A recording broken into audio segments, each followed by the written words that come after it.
It's actually my first job in Los Angeles was the Darkroom. And it's rad. It's a really cool spot that you can kind of like come in here and get a shot of Jameson in a PBR and it's fine, or you can come in here and get a nicer cocktail and everyone knows how to make it and they're happy to make it.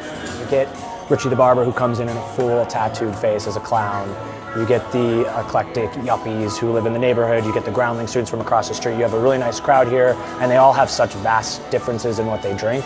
They made it a lot of fun. The photo exhibits always allow me to change up because we always have 2 to 3 rotating cocktails that come for these things.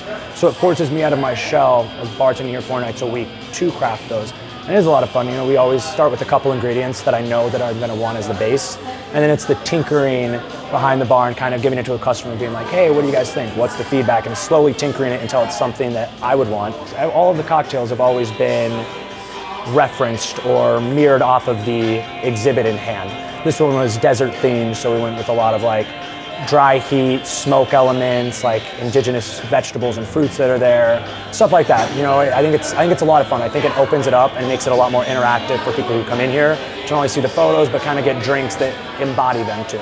Walking in that first night, it literally was just, I had no idea what to expect. It was a strange feeling for me, like walking in and seeing my pictures on the wall. I usually know where to be the focus of attention. I'm always behind the camera, and it's just a different feeling having your stuff being showcased. When we go shoot shows, it's basically on our free time. We're not getting, it's not extra payment. You know, you can go out to a show and have a great time and have some beers and shoot some photos, but you're also going to go home that night and edit till 2 in the morning. One day you're shooting portraits, the next day you're shooting live photos, the next day you're doing both at the same time. And I think both of us do that very well, and that is represented in these photos here. I would say I have 2 favorites in this bunch. It would be like the Silver Sun Pickups one that I actually took this year at Acoustic Christmas, and then the Rancid one from a weenie roast back in like 2007 or 8.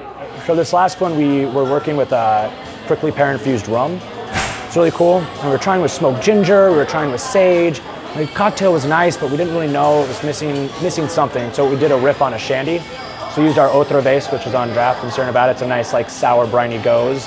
And we mixed it with the prickly pear rum, some sage blossom syrup and lemon. And it turned out to be this awesome cocktail that like I would drink poolside anywhere in Palm Springs. So the Neon Carnival, kind of like the name, it's like the ever-evolving party in like the last 8 years. We wanted to do something really fun with it and something different. And kind of the cocktail itself evolves throughout your experience drinking it. So this one started off with a nice tequila.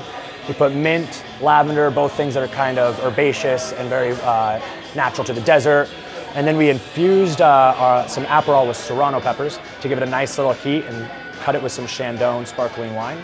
So what happens is when those cubes are dropped over the cocktail with passion fruit pineapple, it starts off with this kind of floral, herbal flavor and ends with this nice dry heat at the end. So every sip you have, you get a different cocktail than when you started it. So the weekend, it's called Weekend 2, and the idea was that Weekend 2, now that they've been doing it at Coachella, has always been a little more mellow than Weekend 1. So this is the one that's kind of the more, I would say, elevated of all of the cocktails. So it starts with a cocktail that we actually used to have here, which was a lavender lemonade, but this time we smoked it with a little handheld smoker in our Robo-Coup and let the smoke really infuse inside the cocktail itself, so we pre-batched it. And then we have a nice like Meyer lemon meringue on top.